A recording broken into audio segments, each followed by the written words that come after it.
नमस्कार दोस्तों, 21 जनवरी 2021 के डेली एडिटोरियल डिस्कशन में आपका स्वागत है। देखते हैं आज कौन कौन से इंपॉर्टेंट आर्टिकल है।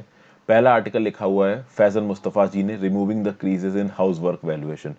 भाई आजकल ये जो टॉपिक है बहुत हॉटली डिबेटेड है कि वो लेडीज़ जो कि घर में काम करती हैं as a wife, as a mother, as a sister, उन लोगों को क्या उनके काम की कीमत मिलनी चाहिए, क्या वैल्यू मिलनी चाहिए, क्योंकि वो भी घर का काम कर रही हैं। वो भी एक प्रकार का प्रोडक्टिव काम है, हालांकि उस काम को प्रोडक्टिव बोला नहीं जाता है, बेकार का काम बोला जाता है, बट कहीं ना कहीं उसके भी पैसे बनते हैं। तो हाउसवर्क वैल्यूएशन से लेकर एक लंबी डिबेट चल रही है। इस पर्टिकुलर आर्टिकल में कुछ रिपीटेड पॉइंट्स हैं, कुछ नए पॉइंट्स हैं जो मैंने पहले डिस्कस किए हैं।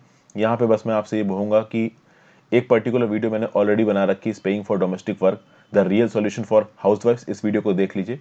अलग से मैं इस आर्टिकल को क्यों नहीं डिस्कस कर रहा हूँ, क्योंकि आज और बहुत इंपॉर्टेंट आर्टिकल्स भी हैं डिस्कस करने के लिए, कुछ नए कंटेंट वाले आर्टिकल्स, जैसे कि ये वाला आर्टिकल है true empowerment of the electricity consumer.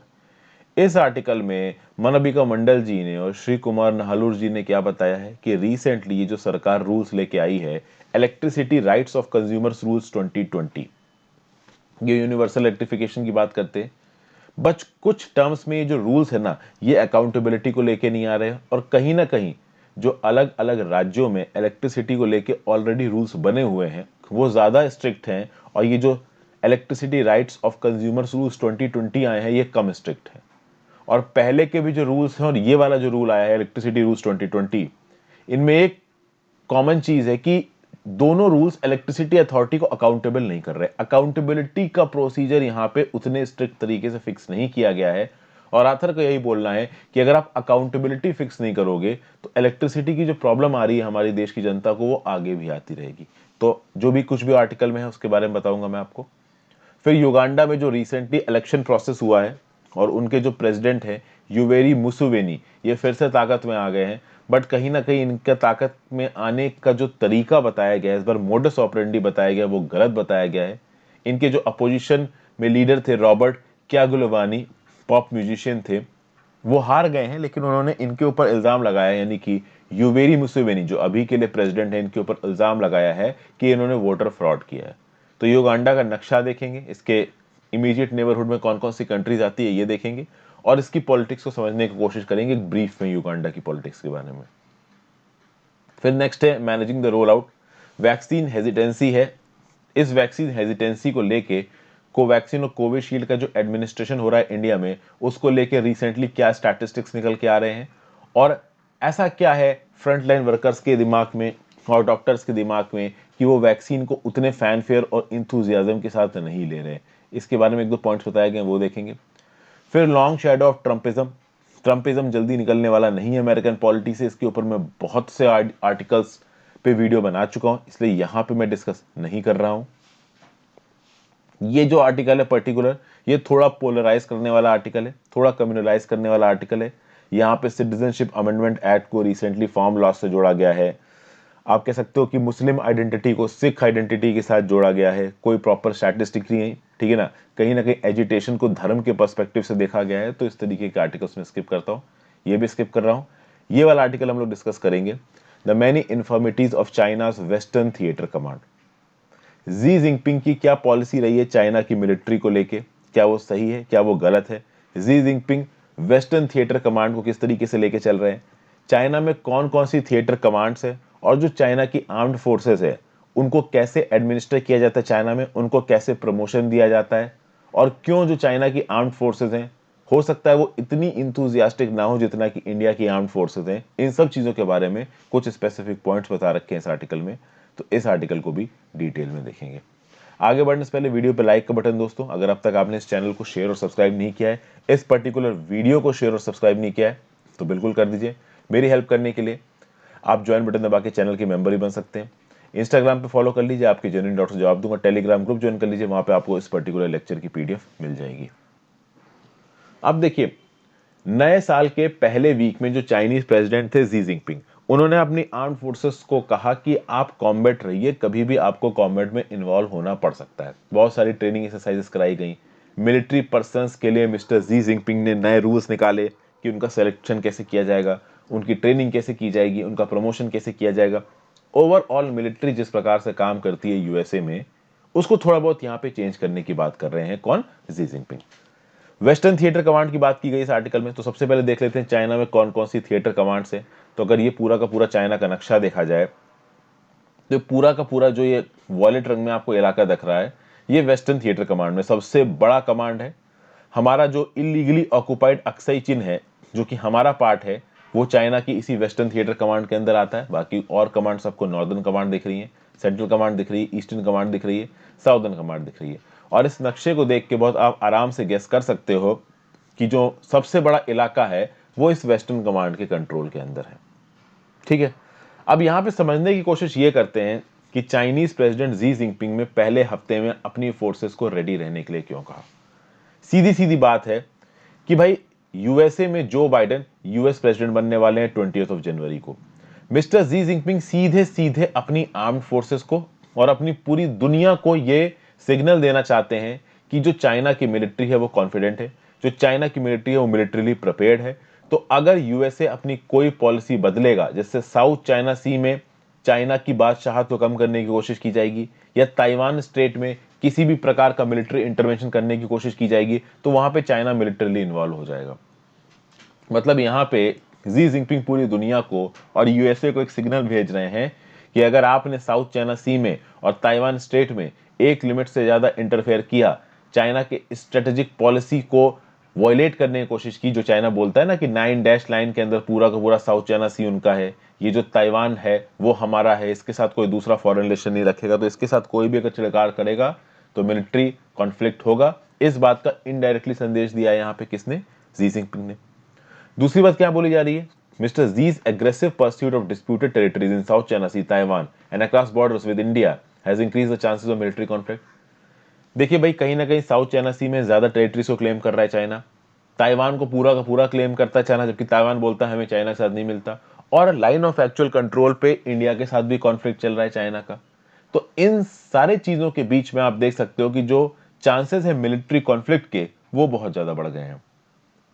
तो इसलिए भी अपनी मिलिट्री को तैयार रहने को बोल रहे हैं जी जिनपिंग। तीसरा, the performance of China's western theatre command in Ladakh last year was below par. LAC पे इंडियन फोर्सेस के सामने चाइनीज फोर्सेस ने जिस प्रकार से रिएक्शन किया है, उस प्रकार से भी कहीं ना कहीं चाइनीज आर्मी की थोड़ी बहुत कमजोरी सामने उठ के आई है। अभी वैसे तो जो गलवान वैली का इंसिडेंट हुआ था, वहां पे हमारे 20 सैनिक शहीद हो गए थे। चाइना की तरफ के कितने लोग मरे ये नहीं पता है। चाइना ने ओपनली जब इस बात को बोला तो ये बोला कि हाँ भाई 3-4 ऑफिसर्स हमारे मरे हैं, जिसमें एक कॉलोनल लेवल का ऑफिसर है। जबकि जो अनऑफिशियल रिजल्ट्स निकल के आ रही है वो ये नंबर बहुत ज्यादा बता रही है कि भाई चाइनीज साइड से बहुत ज्यादा लोग मरे हैं। तो जिस प्रकार से धोखाधड़ी से इन लोगों ने अटैक किया, उस हिसाब से इनके पास लीस्ट कैजुअलिटी होनी चाहिए थी, इंडिया के पास ज्यादा होनी चाहिए थी, बट इनके पास भी अच्छी खासी कैजुअलिटी आई है।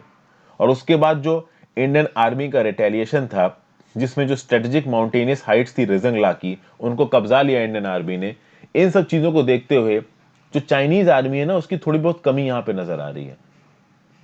ओके, और इसका रीजन क्या बताया जा रहा है, रीजन ये बताया जा रहा है कि भैया चाइनीज ट्रूप्स 41 ईयर्स के बाद किसी भी प्रकार का कॉम्बैट देख रहे हैं। और कहीं ना कहीं यहां पे अगर आप देखो तो चाइना की जो मिलिट्री है ना, वहां पे पॉलिटिक्स बहुत ज्यादा है। वहां पे केवल उन सीनियर ऑफिसर्स को प्रमोशन मिलता है जो मिस्टर जी जिनपिंग के प्रति अपनी लॉयल्टी दिखाते हैं। अब आपको बता दूं मैं, ऐसा नहीं है कि चाइनीज कम्युनिस्ट पार्टी में हमेशा से या पिछले 10-15 सालों में केवल जी जिनपिंग डोमिनेट रहे हैं, और भी बहुत इंपॉर्टेंट लोग रहे हैं। जैसे कि फॉर एग्जाम्पल गो बिजोंग, सू सैहाओ, ये भी बहुत इंपॉर्टेंट मेंबर्स रहे हैं चाइना की आर्मी में। और कहीं ना कहीं चाइना के बहुत सारे जो सीनियर मिलिट्री ऑफिसर्स थे वो गू बोजोंग और सू सैहाओ को रिपोर्ट करते थे। लेकिन कहीं ना कहीं गू बोजोंग और सू सैहाओ की किसके साथ नहीं बनी, मिस्टर जी जिनपिंग के साथ। तो जी जिनपिंग ने अपने एंटी करप्शन कैंपेन में इन दोनों को उड़ा दिया। ठीक है ना, जू सेसाओ की मौत हो चुकी है 2015 में, और गू बिजोंग लाइफ सेंटेंस काट रहे हैं 2016 से। तो कुल मिला के वो जो मिलिट्री ऑफिसर्स थे जो कि गू बिजोंग और सू जहाओ की तरफ थे, ऑब्वियस सी बात है उनको किसी भी प्रकार के फेवर्स नहीं मिलेंगे मिस्टर जी जिनपिंग से। और केवल उन्हीं मिलिट्री ऑफिसर्स को प्रमोशंस और फेवर मिलेंगे जो जी जिनपिंग के प्रति लॉयल है। तो कुल मिला के यहाँ पे मिलिट्री का काम करने का तरीका है ना, वो बहुत पैटर्नलिस्ट एटीट्यूड पे चल रहा है कि भाई आपका जो गॉड फादर है, अगर वो गॉड फादर आपको सपोर्ट करना चाहेगा तो ही आपको कुछ मिलेगा, तो नहीं मिलेगा। तो कहीं ना कहीं जो चाइनीज आर्मी है उसका जो मोराल है ना वो बहुत लो है। इसके रिस्पेक्ट में अगर आप इंडिया की आर्मी को देखोगे तो इंडिया की आर्मी के बारे में एक बात ये बोली जा सकती है कि इंडिया की आर्मी लीस्ट पॉलिटिकल है, वो बिल्कुल भी पॉलिटिकल नहीं है, ठीक है ना। मतलब उनका किसी भी पॉलिटिकल पार्टी से कुछ लेना देना नहीं, जो सरकार उनको इंस्ट्रक्शंस देगी वो करेंगे, सिंपल चीज। उसके बाद जो वेस्टर्न थिएटर कमांड है उसके सोल्जर्स को एक और प्रॉब्लम आ रही है और वो है एक्लिमेटाइजेशन, कि आपको पता है कि लद्दाख और अस्सी जिनके इलाकों में जो टेम्परेचर्स हैं वो हमेशा ही माइनस से नीचे ही रहते हैं। 10,000 ट्रूप्स जो कि वेस्टर्न थिएटर कमांड में डिप्लॉयड थे चाइना की तरफ से, उनको लोअर लोकेशंस पे लेके जाना पड़ गया क्योंकि उनको ब्रीदिंग डिफिकल्टीज हो रही थी रिक्यूपरेशन के लिए। वेदर बहुत ही ज्यादा टफ है आपका लद्दाख वाले इलाके में, ठीक है। फिर Chinese force has been struggling with managing the joint training of its army, strategic support, and air force units with the arrival of new fighter and stealth aircraft, rockets, artificial intelligence equipment, space drones and other equipment। कहीं ना कहीं जो force है वो जो अलग अलग theatre commands है, वो जो अलग अलग आर्मी की ब्रांचेस उनकी ज्वाइंट ट्रेनिंग में स्ट्रगल कर रही है। एयरफोर्स यूनिट्स और आर्मी के यूनिट्स आपस में एक दूसरे के साथ कोऑर्डिनेट करने के लिए स्ट्रगल कर रही हैं। चाइना के पास नो डाउट टेक्नोलॉजी बहुत अच्छे हैं, तो नए फाइटर एयरक्राफ्ट्स, नए स्टेल्थ एयरक्राफ्ट्स, नए रॉकेट्स, नए आर्टिफिशियल इंटेलिजेंस बेस्ड ड्रोन, तो कहीं ना कहीं इस टेक्नोलॉजी को इम्बाइब करने के लिए जो उनके आर्मी मेंबर्स हैं उनको रेगुलर ट्रेनिंग देनी पड़ेगी, तो उसके लिए भी थोड़ा स्ट्रगल जारी है। बट कहीं ना कहीं अगर आप देखो तो एक पॉजिटिव पॉइंट ये भी है कि चाइना की आर्मी के पास नो डाउट, उनकी एयरफोर्स के पास, नेवी के पास टेक्नोलॉजी बड़े आला दर्जे की, ठीक है। उसके बाद बात करते हैं रिसेंटली मिस्टर जी जिनपिंग ने जो पुराने कमांडर थे वेस्टर्न थिएटर कमांड के, जनरल जाओ जोंग की, उनकी जगह किसको अपॉइंट किया? जनरल जाओ जिदोंग को। जाओ जिदोंग ऑलरेडी दोकलाम स्टैंड ऑफ 2017 में एक बार इंडिया के सामने एज एन अपोजिशन खड़े हो चुके हैं। कहीं ना कहीं ये बहुत क्लोज थे मिस्टर जी जिनपिंग के, तो मिस्टर जी जिनपिंग ने जनरल जाओ जिदोंग को वेस्टर्न थिएटर कमांड का हेड बना दिया। और मिस्टर जी जिनपिंग ने जाओ जिदोंग से बोला कि तुम चिंता मत करो, तुम्हारे अंदर जितने भी आदमी काम कर रहे हैं उनको मैं प्रमोशन बेनिफिट सब दूंगा, उनको प्रॉपर अलाउंसेस और पर्क्स प्रिविलेजेस मिलेंगे चूंकि वो टफ और रिमोट बॉर्डरिंग लोकेशंस में पोस्टिंग काट रहे हैं। तो इस प्रकार के आप कह सकते हैं पपलू या चॉकलेट वगैरह जी जिनपिंग भी बांटते रहते हैं। हर देश में होता है, इंडिया में भी होता है। और जैसा कि आपने देखा है कि पास्ट में जो चाइनीज आर्म्ड फोर्सेस के प्रमोशंस होते थे वो political loyalty of the officers पे डिपेंड करते थे। चाइनीज कम्युनिस्ट पार्टी की लीडरशिप में उनका कितना चलता है उसके बेसिस पे चलते डिपेंड करते थे। तो कहीं ना कहीं मेरिट के बेसिस पे चाइनीज आर्मी में प्रमोशन नहीं होता है। अगर आपको प्रमोशन लेना है तो मिस्टर जी जिनपिंग की तरफ या मिस्टर जी जिनपिंग के सपोर्टर्स की तरफ अपनी लॉयल्टी दिखाइए तो ही आपको प्रमोशन मिलेगा। और कहीं ना कहीं अगर आप देखो तो ये चाइनीज आर्म फोर्सेस के मोराल को कम करता है, उनकी एफिशिएंसी को कम करता है, उनके मेरिट को कम करता है। और एकदम से कुछ चेंजेस भी चाइनीज आर्मी को खल रहे हैं, क्योंकि चाइनीज आर्मी का जो प्रोसीजर रहा है वो बहुत डिफेंसिव रहा है। मैंने बताया ना कि lower your head and wide your time, ये पॉलिसी रही है हमेशा से चाइना की। लेकिन अब चाइना क्या बहुत एग्रेसिवनेस दिखा रहा है, एग्रेसिवनेस दिखा रहा है तो सोल्जर्स डिप्लॉय होंगे। अभी सोल्जर्स डिप्लॉय होंगे तो भाई प्रॉब्लम है ना।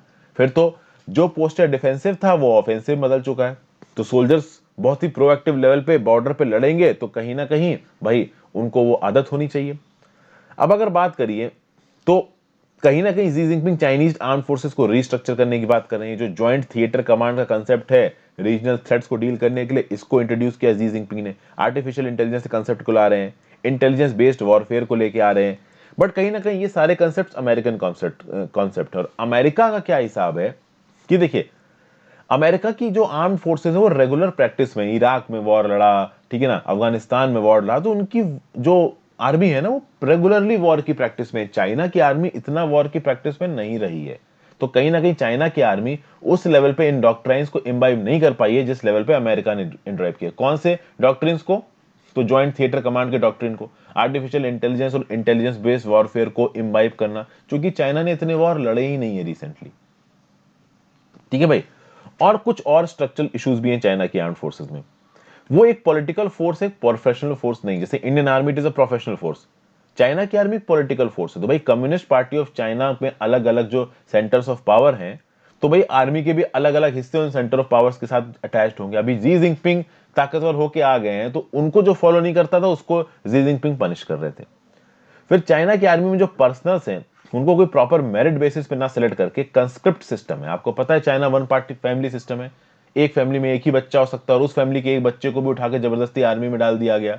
तो कहीं ना कहीं जो सोल्जर्स है चाइना की आर्मी में उनका जो मोटिवेशन लेवल है वो कम है। हालांकि इस चीज के ऊपर बहुत ज़्यादा बैंक भी नहीं करना चाहिए, क्योंकि अपने देश पे जब लड़ने की बात आती है तो सब लड़ते हैं, बट कहीं ना कहीं इंडियन सोल्जर से कंपेयर करेंगे तो ये बात बिल्कुल सही है, मोटिवेशन लेवल चाइनीज सोल्जर्स का थोड़ा कम है, टफ माइंडसेट लैक करते हैं, बैटलफील्ड एक्सपीरियंस उतना है नहीं, और कहीं ना कहीं लद्दाख में जब वो आके खड़े हो जाते हैं इतनी टफ कंडीशंस में, वो भी इंडियन आर्मी जैसी आर्मी के सामने, तो प्रॉब्लम तो होगी ही।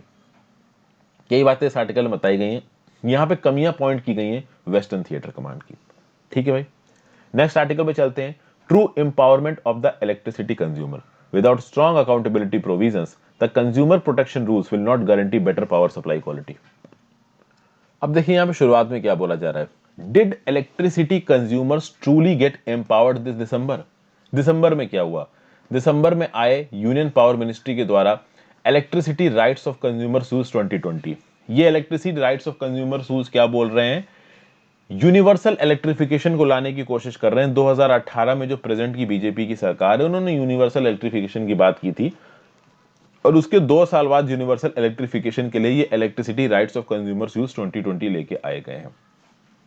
क्या जरूरत पड़ी इसकी, जरूरत ये आन पड़ी है कि जो बहुत से स्टेट्स हैं वो अभी भी क्वालिटी सप्लाई ऑफ इलेक्ट्रिसिटी को प्रोवाइड नहीं कर पा रहे, खासकर जो गांव के इलाके में, रूरल इलाके में इलेक्ट्रिसिटी कंज्यूमर्स, और जो छोटे इलेक्ट्रिसिटी कंज्यूमर्स है, जो बड़े बड़े इंडस्ट्रियल इलेक्ट्रिसिटी कंज्यूमर्स हैं, ऐसा बोला जाता है कि वो कहीं ना कहीं इलेक्ट्रिसिटी अथॉरिटीज के साथ सांठ गांठ करके अपना काम चला लेते हैं, बट जो छोटे कंज्यूमर्स हैं वो कहीं ना कहीं पीछे छूट जाते हैं।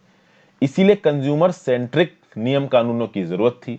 कंज्यूमर सेंट्रिक नियम कानून आते हैं तो कहीं ना कहीं इलेक्ट्रिसिटी प्रोवाइड की जा रही है सही तरीके से या नहीं की जा रही, उसके ऊपर एक पब्लिक डिबेट होती है, और जब पब्लिक डिबेट होती है तो कंज्यूमर्स के राइट सामने आते हैं। अब ये जो रूल्स निकल के आए हैं, these rules lay an emphasis on the national minimum standards for the performance parameter of electricity distribution companies। देखिए बात यह है कि अलग अलग स्टेट्स में अपने कंज्यूमर्स को इलेक्ट्रिसिटी प्रोवाइड करना किसका काम है, पावर डिस्ट्रीब्यूशन कंपनीज का।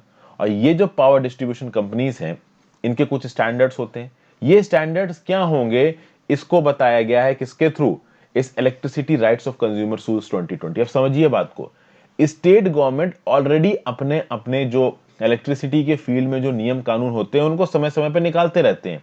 यहां पे इन नियम कानूनों को किसने नोटिफाई किया है, सेंट्रल गवर्नमेंट ने नोटिफाई किया है through their electricity rights of consumers rules 2020। ठीक है भाई, अब यहां पे बस बेसिकली हो क्या रहा है, बेसिकली ये कंपैरिजन हो रहा है नियम कानूनों को, और कुछ नहीं हो रहा है। कुल मिला के एक सवाल यहां पे और उठता है कि भाई ये जो सेंट्रल गवर्नमेंट नए नियम कानून लेके आ रही है जिसके अंदर ये भी बोला जा रहा है कि भाई अगर मान लीजिए पावर डिस्कॉम्स इलेक्ट्रिसिटी कंज्यूमर्स को सही प्रकार से इलेक्ट्रिसिटी प्रोवाइड नहीं कर पा रहे हैं तो कैसे ऑटोमेटिकली कंज्यूमर्स को कंपनसेट किया जाएगा, क्या ये नए rules better supply of electricity दे पाएंगे कस्टमर्स को, इन सब चीजों पे सवाल उठा रहे हैं। दूसरी बात, ये जो नए रूल्स आए हैं 2020 में, इनकी लिमिटेशंस क्या क्या है, इनकी कमियां क्या क्या है। ठीक है भाई, बात यह है कि जब क्वालिटी सप्लाई इलेक्ट्रिसिटी की नहीं मिलती है उसके लिए रिस्पॉन्सिबल कौन है, तो उसके लिए रिस्पॉन्सिबल है स्टेट्स, और उसके रिस्पॉन्सिबल है पावर डिस्ट्रीब्यूशन कंपनीज। यहां पे स्टेट इलेक्ट्रिसिटी रेगुलेटरी कमीशन का क्या रोल है इसके ऊपर भी बात की जाएगी। स्टेट इलेक्ट्रिसिटी रेगुलेटरी कमीशन समय समय पे एसओपी इशू करती है, स्टैंडर्ड ऑपरेटिंग प्रोसीजर इशू करती है। ये रेगुलेशंस किस हद तक इफेक्टिव है, इन सब चीजों के बारे में यहां पे बात की जा रही है। बात यह है दोस्तों, सबसे इंपॉर्टेंट पॉइंट जो इस आर्टिकल में उठाया जा रहा है वो ये है कि रूल्स की कोई कमी नहीं है। राज्य की सरकारों ने भी बहुत से रूल और रेगुलेशन निकाल रखे हैं, रूल्स और रेगुलेशंस ऑलरेडी एग्जिस्टेंट है। ठीक है ना, जरूरी यह है कि जो रूल और रेगुलेशन है उसको मेंटेन करने के लिए आपने अकाउंटेबिलिटी सिस्टम्स कैसे बना रखे हैं। जैसे कि फॉर एग्जांपल मैं आपको एग्जांपल देता हूं, आरटीआई एक्ट 2005। आरटीआई एक्ट 2005 के थ्रू बोला गया कि जो भी आरटीआई फाइल होती है उसको 1 महीने के अंदर डिस्पोज करना है। ठीक है, तो ये तो हो गया रूल, और अगर वो 1 महीने के अंदर डिस्पोज नहीं होती है तो जो पब्लिक सर्वेंट ने अपना काम नहीं किया उसके ऊपर फाइन लगाया जा सकता है। ये हो गई अकाउंटेबिलिटी।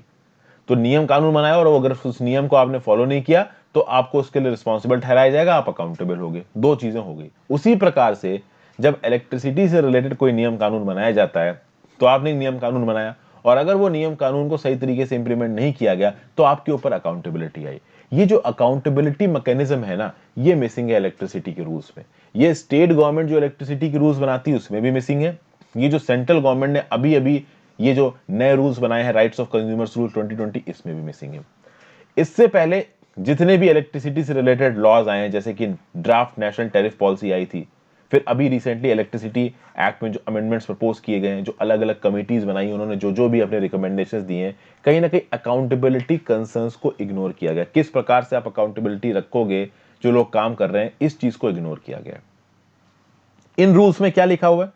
उन रूल्स में यह लिखा हुआ है कि भैया राउंड द क्लॉक आपको पावर सप्लाई देनी है। Round the clock supply of power is a provision that rules emphasise. लेकिन आप ये देखो कि भले ही ये राउंड द क्लॉक सप्लाई वाला जो एलिमेंट है वो स्टेट गवर्नमेंट के रेगुलेशंस में नहीं है, लेकिन यहां पे एक चीज पे डाउट दिखाया जा रहा है कि जो ऑटोमेटिक कंपनसेशन पेमेंट के मैकेनिज्म को आप लेके आ रहे हो, इसको इन्फोर्स कैसे करोगे? तो केंद्र सरकारों ने अपने नए रूल के थ्रू ये तो बोल दिया कि भैया जो कस्टमर्स हैं उनको आपको 24 घंटे इलेक्ट्रिसिटी देनी है, और अगर आप 24 घंटे इलेक्ट्रिसिटी नहीं दे रहे हो बिना प्रॉपर रीजन के, तो आपको उनको कंपनसेशन देना है। बट आप कंपनसेशन दोगे कैसे? इस कंपनसेशन को देने के लिए पहले तो आपको ये मॉनिटर करना पड़ेगा कि इलेक्ट्रिसिटी कहां पे कितनी अवेलेबल है, कहां पे कितनी अवेलेबल नहीं है। जो 11 किलोवाट के फीडर्स होते हैं, उन फीडर्स के पास पावर सप्लाई कितनी है, इसको मॉनिटर करने का कोई प्रॉपर मैकेनिज्म नहीं है। तो जो फीडर्स हैं, वो फीडर्स जो कि घरों तक इलेक्ट्रिसिटी लेके जा रहे हैं, इंडस्ट्रीज तक इलेक्ट्रिसिटी लेके जा रहे हैं, इन फीडर्स के पास इलेक्ट्रिसिटी की सप्लाई कितनी है, इसकी प्रॉपर मॉनिटरिंग नहीं होती है। तो जब इसी की प्रॉपर मॉनिटरिंग नहीं है, तो कंज्यूमर लोकेशन जो इंडस्ट्री है, जो हाउस होल्ड है, जहां पे फाइनली इलेक्ट्रिसिटी पहुंच रही है, वहां पे कितनी इलेक्ट्रिसिटी पहुंची और कितनी नहीं पहुंची, उसके बारे में एग्जैक्ट इंफॉर्मेशन निकाल पाना पॉसिबल नहीं है। तो सबसे पहले तो आप प्रॉपर मॉनिटरिंग करिए। किस बात की मॉनिटरिंग? कि पावर सप्लाई एक्चुअली में हुई कितनी, कितनी उस पावर डिस्ट्रीब्यूशन कंपनी के पास इलेक्ट्रिसिटी आई और कितनी कंज्यूमर के लोकेशन तक पहुंची। ओके, इसके बेसिस पे आप ये पता कर पाओगे कि कंज्यूमर को कितने घंटे के लिए पावर नहीं मिली और उसको कितना कंपनसेशन देना है। पावर सप्लाई असल में कितनी हुई, जब तक आप ये मेजर नहीं करते, तब तक आप ये नहीं पता कर पाओगे कि पावर सप्लाई ना मिलने की वजह से कंपनसेशन कितना देना है। जैसे कि फॉर एग्जांपल अगस्त 2020 में जो गवर्नमेंटल रिपोर्ट्स हैं वो ये बताती हैं कि जो हमारे रूरल इलाके हैं उनको एक दिन में केवल 20 घंटे की पावर सप्लाई मिली, तो 4 घंटे की कटौती आ रही है। अभी अगर 4 घंटे की कटौती आ रही है, तो इसका जो कंपनसेशन बनता है एग्जिस्टिंग रेगुलेशंस के हिसाब से, ये बनता है हंड्रेड्स ऑफ करोड़ रुपीस।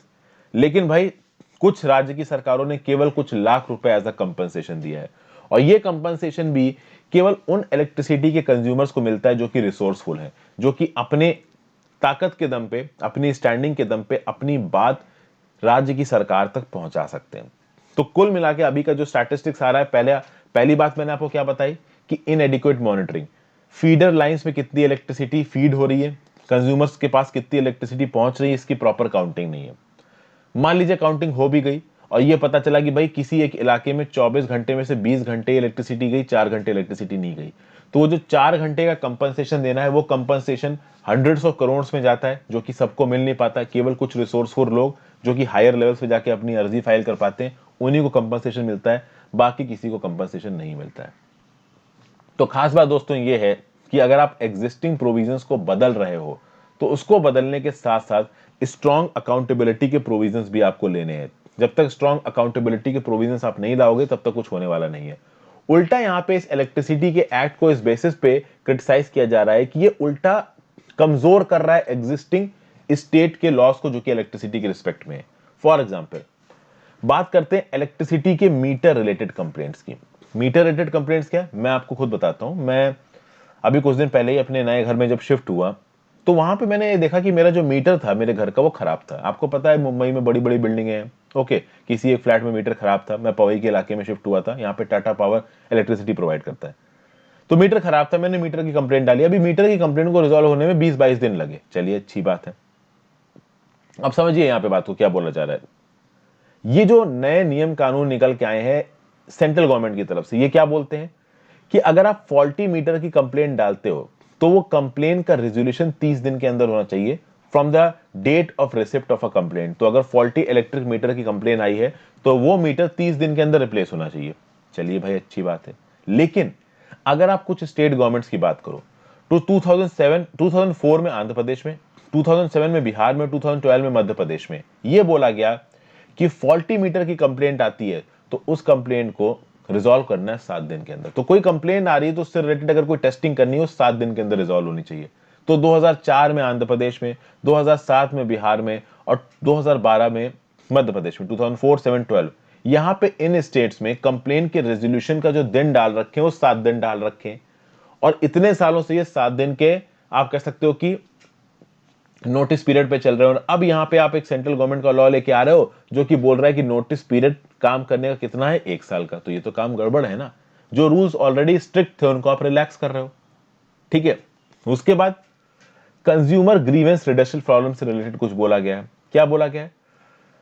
ये जो सेंटर के रूल आए हैं क्या बोलते हैं? The rules say that the forum constituted to remedy complaints against discoms as per existing laws and regulations should be headed by a senior officer of the company.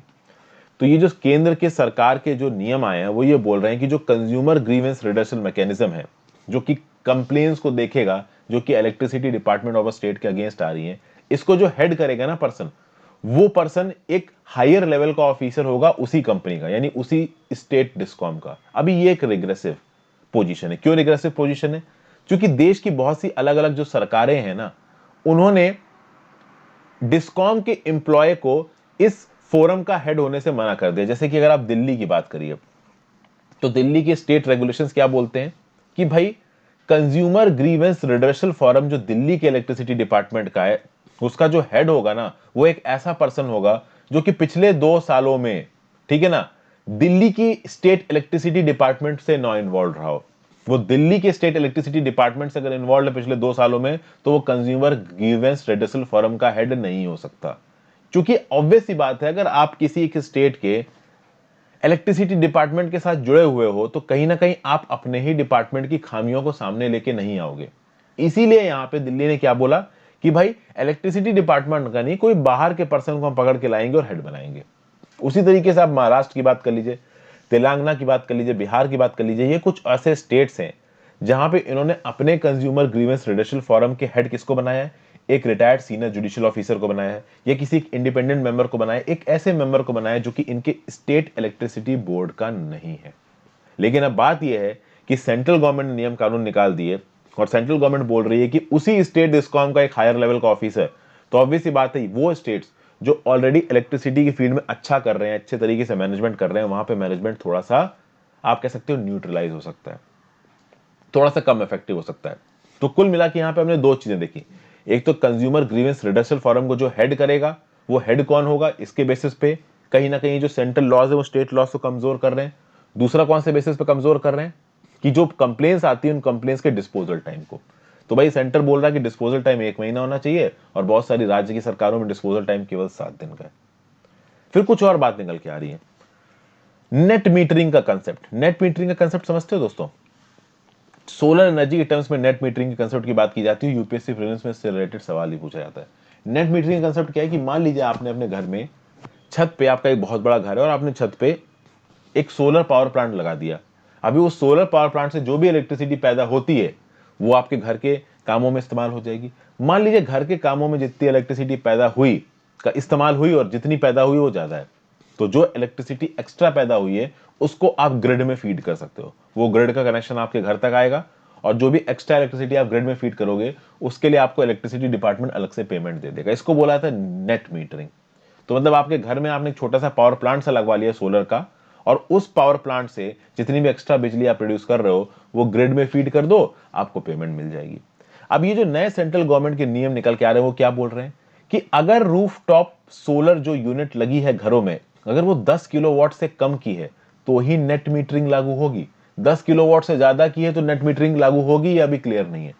तो 10 kilowatt से कम के अगर रूफटॉप सोलर सिस्टम्स अगर आपके यहां लगे हैं तो ही नेट मीटरिंग का बेनिफिट आपको मिलेगा, तो ही आप अपनी एक्स्ट्रा एनर्जी को ग्रिड में फीड कर सकते हो। अगर 10 किलोवाट से ज्यादा का सिस्टम आपने इंस्टॉल किया है तो अभी क्लैरिटी नहीं है कि आप ग्रिड में इलेक्ट्रिसिटी फीड कर पाओगे अपनी या नहीं कर पाओगे एक्स्ट्रा वाली। अब ये प्रॉब्लम है यहां पे। देखिए बात है आज की डेट में क्या हो रहा है कि अगर आपको घर के ऊपर रूफटॉप सोलर यूनिट्स लगाने हैं तो रूफटॉप जो सोलर यूनिट्स होते हैं ना ये महंगे होते हैं।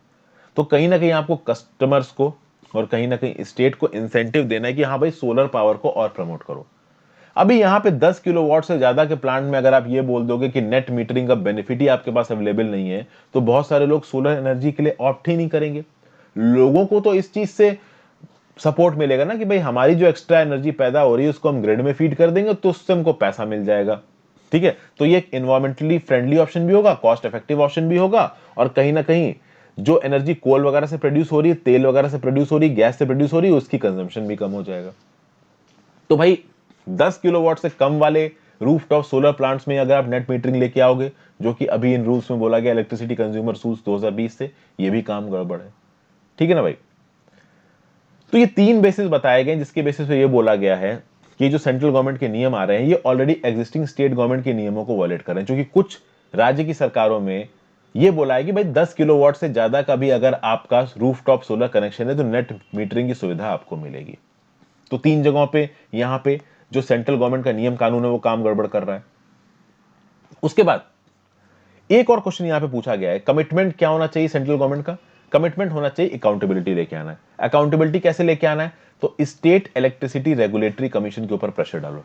स्टेट इलेक्ट्रिसिटी रेगुलेटरी कमीशन के ऊपर प्रेशर पड़ना चाहिए कि जो डिस्कॉम है, ठीक है ना भाई, डिस्कॉम्स की रिपोर्ट के आधार पर स्टैंडिंग ऑपरेटिंग प्रोसीजर्स को जल्दी रिवाइज किया जाए। देखिए, स्टेट इलेक्ट्रिसिटी रेगुलेटरी कमीशन समय समय पर पावर डिस्ट्रीब्यूशन कंपनी को बताता रहता है कि आप अपने प्रोसेस को इंप्रूव करने के लिए ये करिए, ये करिए, ये करिए। ये जो स्टैंडिंग ऑपरेटिंग प्रोसीजर है ये रियल लेवल पे, डायनेमिक लेवल पे जल्दी जल्दी अमेंड होने चाहिए, ताकि डिस्कॉम्स को भी पता रहे कि अगर हम गलती करेंगे तो हमें गलती की सजा मिलेगी। ठीक है ना भाई। फिर स्टेट इलेक्ट्रिसिटी जो रेगुलेटरी कमीशन होता है ये रेगुलरली स्टेट में कंज्यूमर्स के साथ बात करे, कंज्यूमर्स के कंसर्न को सुने और उस कंसर्न के हिसाब से डिस्कॉम को ये बताए कि आपको ये करना है, आपको ये करना है। और जो 11 किलोवाट का फीडर लेवल है ना, जिसके थ्रू इलेक्ट्रिसिटी कस्टमर्स तक पहुंचाई जाती है, उसमें कितना इलेक्ट्रिसिटी इन्फ्यूज की जा रही है, कितनी इलेक्ट्रिसिटी एक नोडल डिस्ट्रीब्यूशन पॉइंट तक पहुंची, ये सब डाटा ऑनलाइन भी अवेलेबल होना चाहिए। तो वो स्टेट के लोग किसी ऑनलाइन पोर्टल पे जाके ये जान सके कि भाई 11 किलोवाट की फीडर लाइन में कितनी इलेक्ट्रिसिटी फीड की गई, कितनी पहुंची, कितने ट्रांसमिशन और डिस्ट्रीब्यूशन लॉसेस हैं, और ये सारा जो फिगर है ना ये एक इजी वे में पहुंचे। ऐसा नहीं है कि बिल्कुल ही टेक्निकल फिगर्स लिखे हुए किसी को समझ ही नहीं आ रहे हैं। अच्छा, एक और बात दोस्तों, आप में से बहुत सारे लोगों को यह भी समझ में नहीं आ रहा होगा कि यार ये स्टेट इलेक्ट्रिसिटी रेगुलेटरी कमीशन क्या है। देखिए, इलेक्ट्रिसिटी एक्ट है 2003 का। ये जो इलेक्ट्रिसिटी एक्ट है 2003 का, इसको पार्लियामेंट ऑफ इंडिया ने बनाया।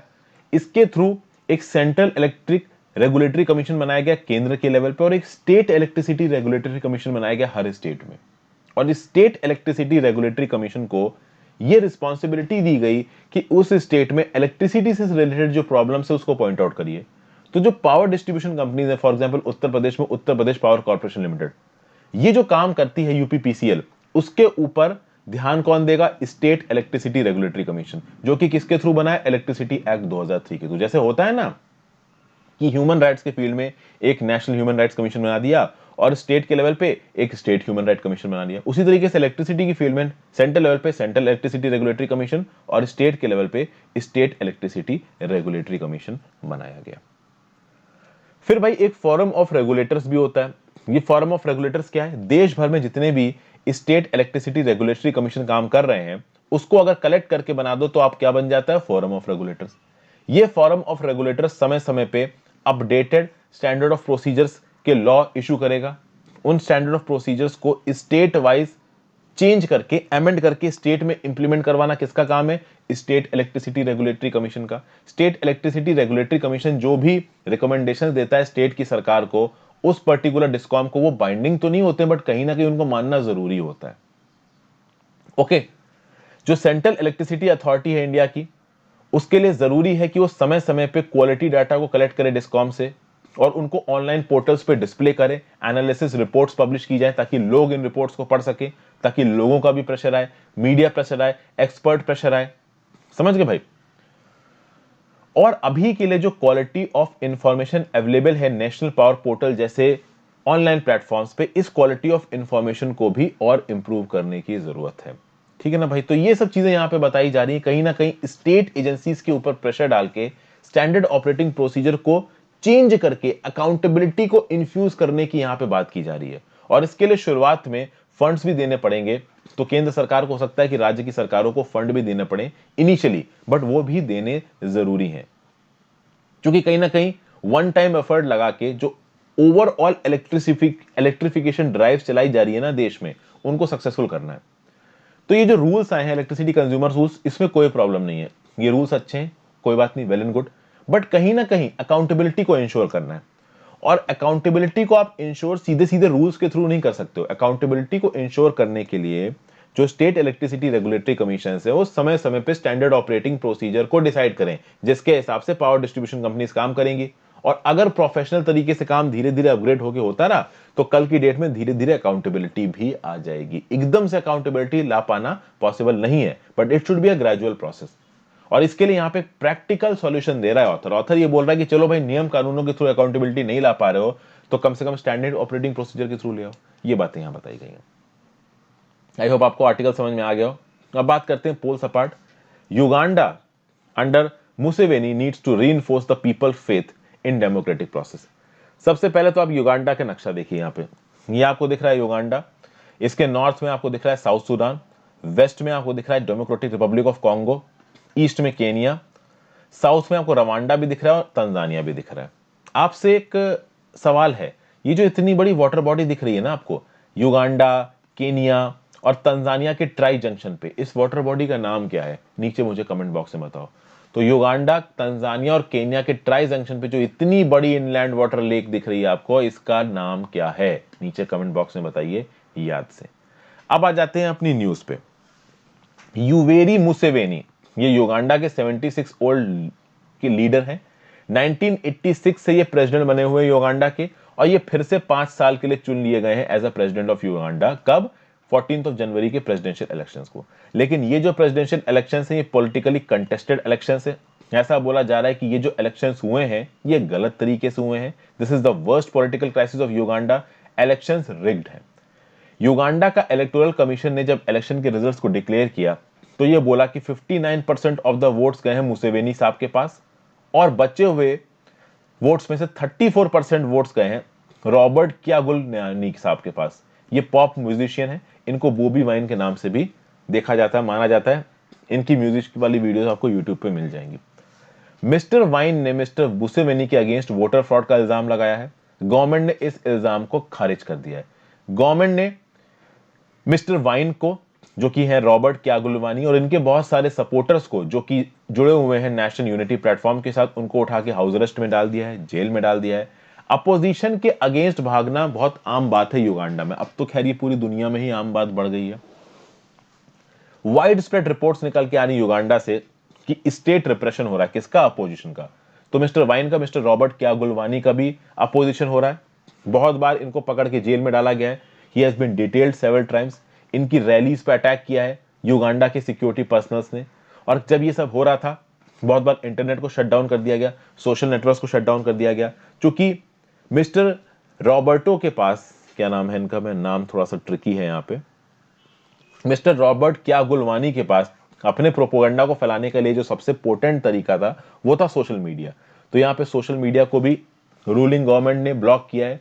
और एक और खास बात बता दूं, मिस्टर मुसेवेनी जी की जो सरकार है ना, इन्होंने वेस्टर्न कंट्रीज से इलेक्शन मॉनिटर्स को आने से मना कर दिया। अभी डेमोक्रेटिक प्रोसेस है, आप समझिए। जब इंडिया में इलेक्शंस होते हैं ना, तो इंडिया का जो इलेक्शन कमीशन ऑफ इंडिया होता है वो वेस्ट के इलेक्शन ऑब्जर्वर्स को परमिशन देता है कि आप इंडिया में आके इंडिया के इलेक्शन प्रोसेस को मॉनिटर कर सकते हैं। तो कोई इरेगुलरिटीज है तो आप इलेक्शन कमीशन ऑफ इंडिया को बता सकते हैं। इंडिया के इलेक्शन प्रोसीजर से आप कुछ सीख सकते हैं, ताकि जब आप अपने देश में इलेक्शन करोगे इन चीजों को वहां इंप्लीमेंट कर सको। लेकिन यहां पे मिस्टर मुसेवेनी की युगांडा की गवर्नमेंट ने किसी भी वेस्टर्न इलेक्शन ऑब्जर्वर को आने से मना कर लिया है। बोल दिया है कि वेस्टर्न अथॉरिटीज के पास हमारे इलेक्शंस को मॉनिटर करने की ताकत नहीं। कुल मिला के सीधी सीधी बात है कि ओपनली वहां पे वोटर फ्रॉड हो रहा है। अफ्रीका में जो इंडिपेंडेंट ऑब्जर्वर्स हैं वो इरेगुलरिटीज बता रहे हैं। उन्होंने बताया कि इस वोटिंग प्रोसेस के दौरान बैलेट बॉक्सेस खोले गए हैं पोलिंग बूथ में जाके। ओके भाई। और बहुत सारे सिविल सोसाइटी ग्रुप्स जो कि मेंबर्स को ऑब्जर्व कर रहे थे, इनको पकड़ के जेल में डाल दिया गया है। और कहीं ना कहीं अगर आप युगांडन लॉ की बात करो, तो युगांडन लॉ के हिसाब से अगर कोई पर्सन मान लीजिए इलेक्शन हार जाता है, तो उसके पास 15 दिन का समय होता है इलेक्शन इरेगुलरिटीज को प्रूव करने का। लेकिन मिस्टर वाइन कैसे इलेक्शन इरेगुलरिटीज को प्रूव करेंगे जब उनको हाउस अरेस्ट में रख रखा गया, उनके पार्टी ऑफिसेस को रेड करके बंद कर दिया गया, उनके सारे सपोर्टर्स को उठा के हाउस अरेस्ट कर दिया गया, कुछ को जेल में डाल कर दिया गया है। तो सब कुछ बंद कर दिया गया है। तो 15 दिन के टाइम पीरियड में कैसे आप इलेक्शन रिजल्ट्स को कंटेस्ट करोगे? ये एक बहुत बड़ा सवाल है। शटडाउन के एक हफ्ते बाद इंटरनेट तो चालू कर दिया गया, लेकिन भाई सोशल मीडिया प्लेटफॉर्म्स का जो एक्सेस है लोगों का, वो अभी भी बंद है। तो मिस्टर वाइन अपने किसी भी एजेंडा को लोगों तक नहीं पहुंचा सकते। अब यहां पे बात कर लेते हैं मिस्टर मुसेवेनी को, जो कि फिर से प्रेसिडेंट बन के उभरे हैं। ये प्रेसिडेंट कब बने थे? तो भैया 1980s में जब गोरिल्ला वॉरफेयर हुआ था उसके बाद ये प्रेसिडेंट बने। 1979 में जो इदी अमीन है उसको हटा दिया गया था। इदी अमीन बहुत ही खतरनाक डिक्टेटर था।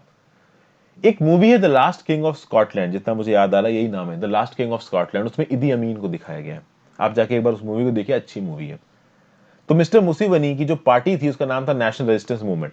ये पार्टी गोरिल्ला वॉरफेयर करके 1980s में पावर में आएगी और तब से ये पावर में रही है। युगांडा एक ऐसा देश है जहां बहुत सारे कूप्स, मिलिट्री डिक्टेटर्स का राज, ये सब बहुत रहा है।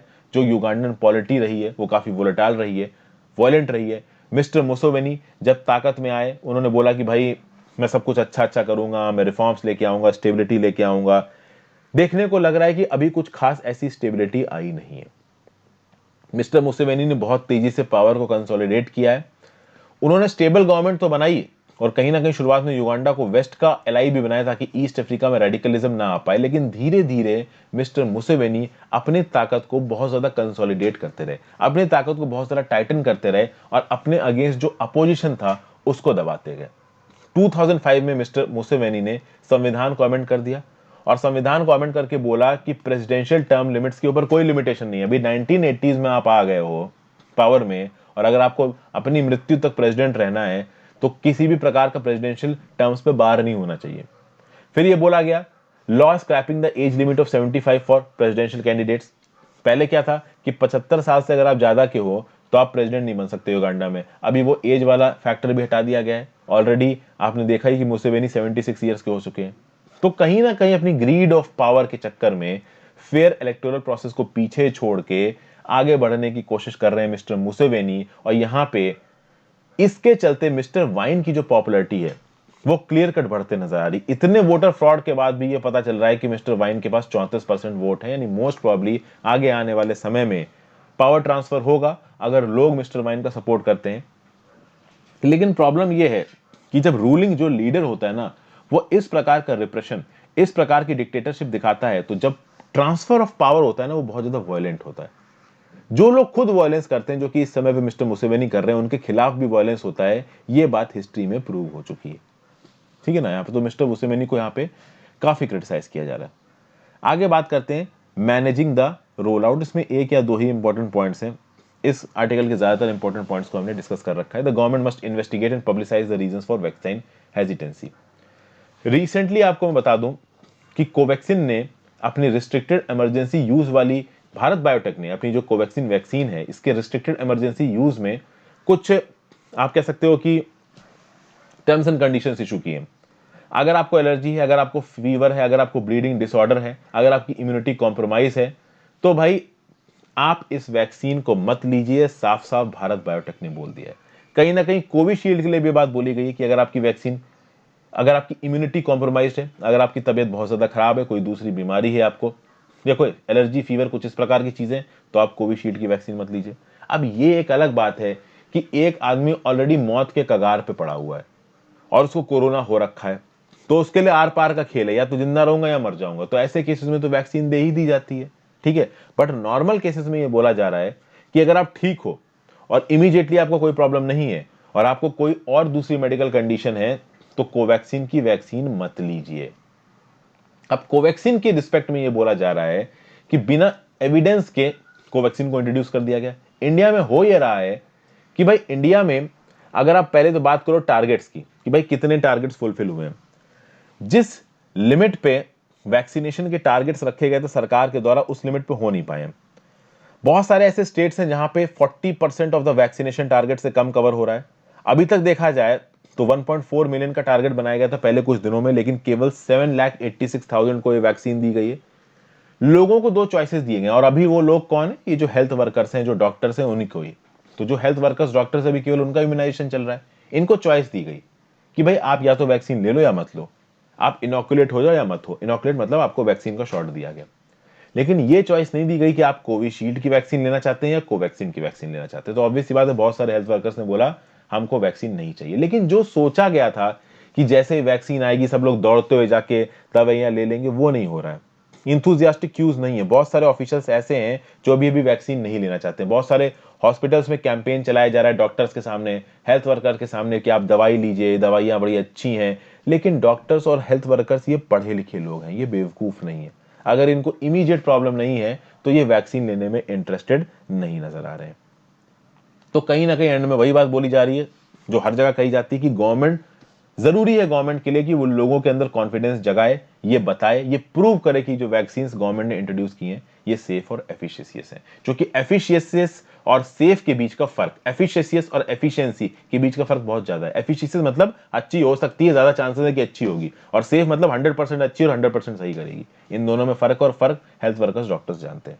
Thank you for watching friends. Video पे लाइक किए बिना मत जाइएगा, कमेंट कर दीजिएगा। एंगेजमेंट के लिए गुड बाय।